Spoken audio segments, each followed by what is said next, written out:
Ate Evelyn, ano po yung balak natin kay Siloy? Ipapatanggal ko na yan, sir, sa Yan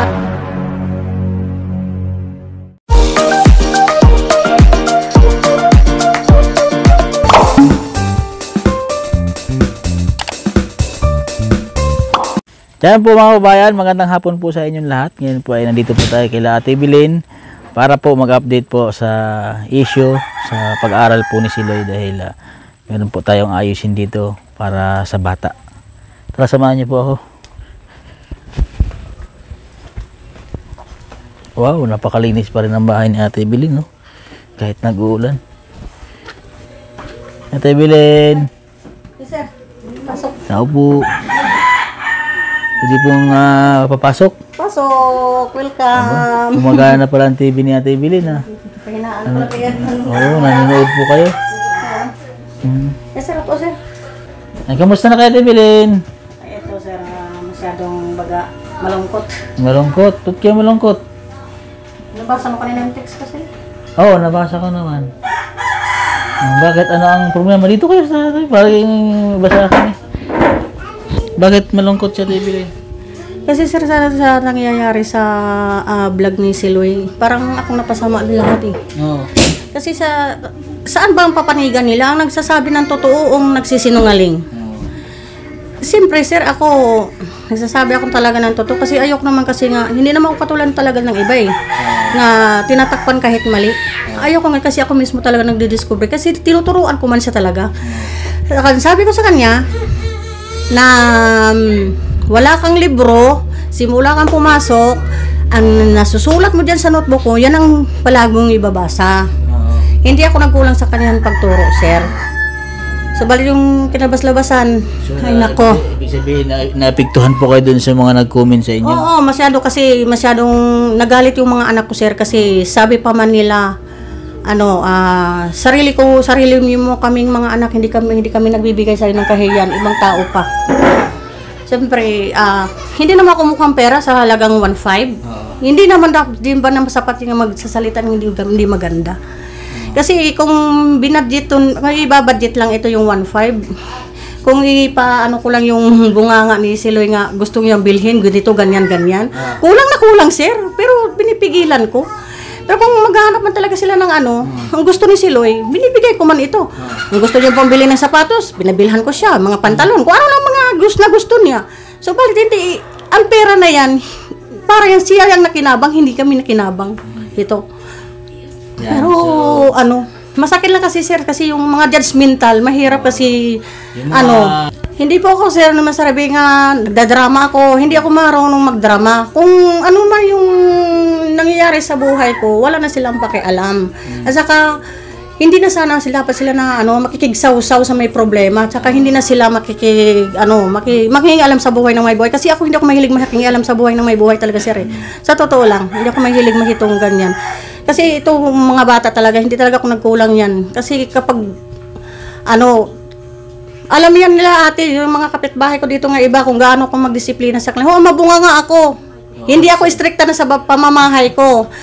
Tinanggal ko na yon. Pero, ang gusto ko lang, hindi ko sila gusto makita nga pakalat-kalat sila doon sa labas. Simula nga nahawakan ko yon sila, hindi yan gusto ko magpakalat-kalat. Ngayon, mga iba nga mga magulang, may magulang nga, pero hindi naman nila naalagaan ang mga anak nila. Samantalang akin, hindi ko sila tunay nga anak, pero naalagaan ko sila. Napakain ko sila ng husto. Hindi nila nakikita nga pagala-gala. Saka tinuruan ko rin yan si Siloy nga, mag-ayos ka ng pag-aaral mo. Yan ang sabi niya, mahina talaga yung utak niya. At saka dapat, sir, hindi dapat natin ito ipilit kung anong kakayanan ng bata. So, balik yung mga judge nila, hindi yun maganda. So ngayon, Ate Evelyn, ano po yung balak natin kay Siloy? Ipapatanggal ko na yan, sir, sa sponsor Siloy kasi may trabaho naman yung papa niya. May trabaho niya. Kaya kahit hindi naman, sir, hindi naman sabi nga nakapasok naman papa niya, makakayanan na namin yung pagpaaral sa kanya. So yun po yung plano nyo. So ngayon kasi, Ate Evelyn, kasi siyempre napanood din po ng sponsor yun, yung vlog natin about dun sa kay Siloy, yung grades ni Siloy. Ang sponsor naman po ay mabait. Kayo ay naunawaan po kayo ng sponsor, hindi yung ibang tao, yung mga nagko-comment. kayo po ay naunawaan na ganon. So, ang sabi ng sponsor, baka daw ay bigyan si Siloy ng mag-tutor sa kanya. So, maghahanap ako ng mag-tutor dyan. Meron akong kakilala dyan na magpatungan yung mga nag-aaral ng college. Gusto ng sponsor siya ay bigyan ng tutor para matuto siya. Kasi gusto ng sponsor na si Siloy ay mapag-aral eh. Ito si Siloy, sir. So, pwede naman po siguro natin bigyan ng pagkataon si Siloy na magbago. Kung sakaling pong nabigyan po siya ng sponsor ng tutor, tapos ganun pa rin po yung kanyang pag-aaral o kaya yung mga grades niya na natatanggap, baka doon po sakali na ano. Oo. Papayag po kayo doon. Hindi ko pa, sir, alam kasi papa yung nagdesisyon yan. Kasi saka yung mga anak ko ayaw na rin tanggapin yan, sir. Kasi masyado pa nakakahiya. Tsaka maraming naapektuhan sa mga hindi magandang mga salita. So ayaw niyo na pong tanggapin yung offer na yon. Ayaw na talaga, sir. Kasi reputasyon po namin ang nakataya dito dahil yan sa halagang 1.5 na sa isang buwan. Yung mga salita nilang hindi magaganda, hindi pa na parang masakit para sa amin. At saka kaya mo naman kakayanin ko yan, sir, kahit hindi ko yan anak, papaaralin pa rin namin. Pagtulong-tulungan na lang namin yan. So, yun po ang gagawin natin, ano? So, kung ayaw nyo po, wala po kami magawa doon kasi yun nga sabi nyo na ayun ay kaya nyo. Kakayanin na lang namin po yan, sir, kasi ako mismo naka-reserva na talaga kay Siloy nga. Ngayon, Ate Evelyn ay nag-exam, di ba? Nag-first grade. Kamusta naman po yung grades niya? Nag-exam plus sila last kahapon yung pag-exam nila. May mga grado ba siya dyan? May mga Wala pa, hindi pa po, sir, mga pagpapasukan ito pa. Meron ba siyang mga test? Siyempre, may mga test po yun. Hindi pa binigay sa kanila kasi last din nila kahapon pag-exam, hindi ko pa nalaman. Pero alam ko nga hindi masyado mababa masyado ngayon yung na hindi ako na-inspect nga na mataas yung ni sir. Kasi nasaan po si Siloy, Ate Evelyn? Nandito. Sir, tawag ito. Kahit nag-exam, hindi talaga siya nag-aaral. Hindi siya naging mahilig na sa pag-aaral. Kasi nagsabi na talaga sa akin nga, nahihirapan siya talaga sa klase niya. Nasaan po si Siloy? Siloy, baka dito to Siloy. Siloy, kamusta na ikaw? Okay lang po. Gusto po mag-aral? Gusto pa po. Kaya gusto mo mag-aral, magpursige ka sa iyong pag-re-review. Yung exam. Kamusta ng exam mo? Hindi pa po nachichikan. Hindi pa nachichikan. Yung binibigay ko sa iyong allowance, nagagamit mo naman yung mga pambaon sa school. Opo. Ano ang binibili mo? Gusto ko po, binibili. So, yun nga, si Siloy kasi hindi nagsasalita ito. Kasi si Ate Evelyn yung kasi hindi ka nagsasalita. Gusto pa na sponsor na ikibigyan ng tutor para matuto ka. Tuto ka magbasa, magsulat. Gusto mo ng ganun? Kasi para anong grade mo na? Grade 5 ka na Opo. Sa klase niyo, pang ilang standing ka? Di ba, meron mga top yan, mga hanggang wala ka nakuha. Siloy. Ano bang oras siya pumapasok, Ate Evelyn, sa school, Ate Evelyn? 6 o'clock. May sir na sa kanya service. Kung wala nga kung hindi hahatid siya ng gangko sa motor. May mga service naman yan sila eh. Yung service. Anong sabi sa'yo ng my teacher mo? Hindi naman siya absent, sir.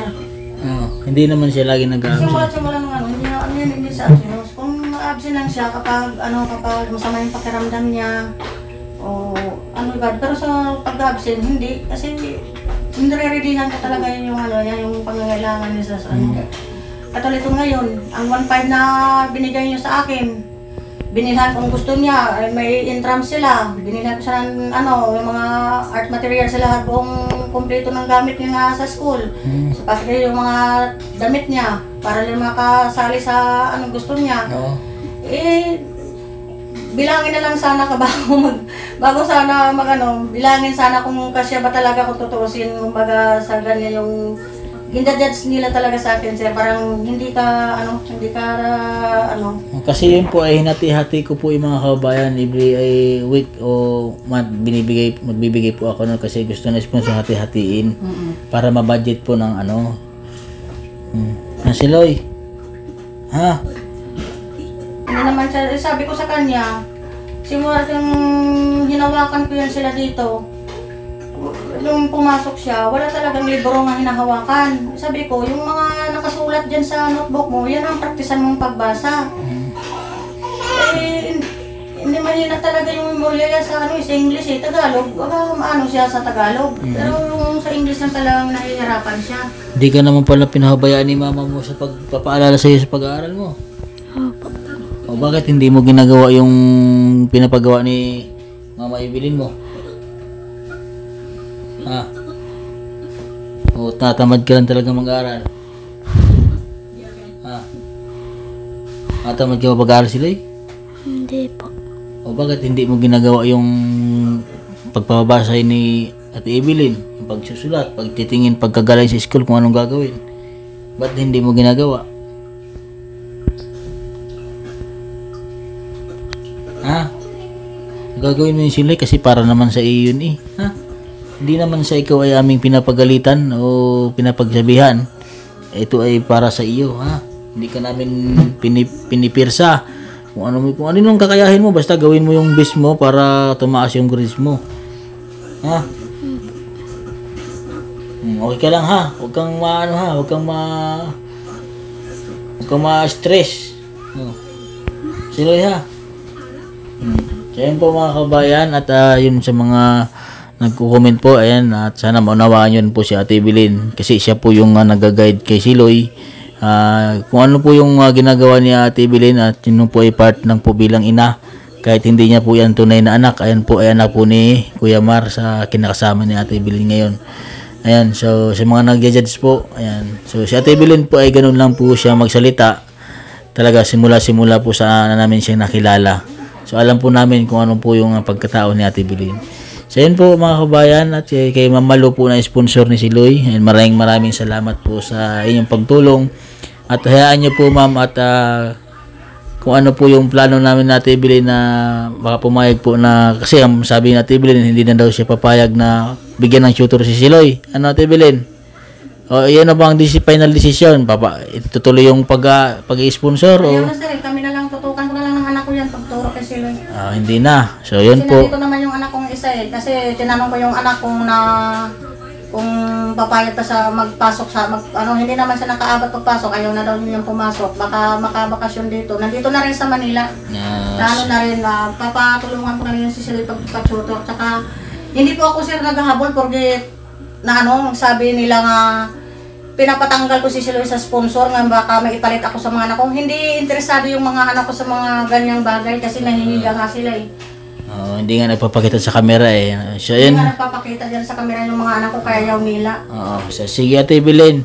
So yun po yung final po kay Ma'am Malu. Ayan. At yun nga po at ipapakat na po daw ni Ate Evelyn at saka yung asawa niya sa pag-sponsor kay Siloy dahil siya nga parang nasaktan po sa mga comment na mga hindi po magandang comment about po sa kanila. So sila na lang po daw magpapaaral kay Siloy. Ayan po at Mamalo. So ito po yung final decision po ni Ate Evelyn at ng asawa niya. At ayun, mag-usap na lang po kami nila Mamalo at Evelyn ha. Kung ano pasensya na kayo Ate Evelyn ha. Sa mga nagko-comment, pasensya na kayo. Ayan, kay Siloy. At sana ay tuloy-tuloy yung pag-aaral ni Siloy. Ha? Kasi wala naman po kami magagawa doon pagka sila na po yung nag-decision, lalo na po yung mga magulang na. So, ayan po mga kabayan. Dito na lang po ang vlog ko. And don't forget to subscribe po sa aking YouTube channel, Mastering channel po. At pakipollow po ako sa aking Facebook page. Ayan. God bless po at magandang hapon sa inyong lahat.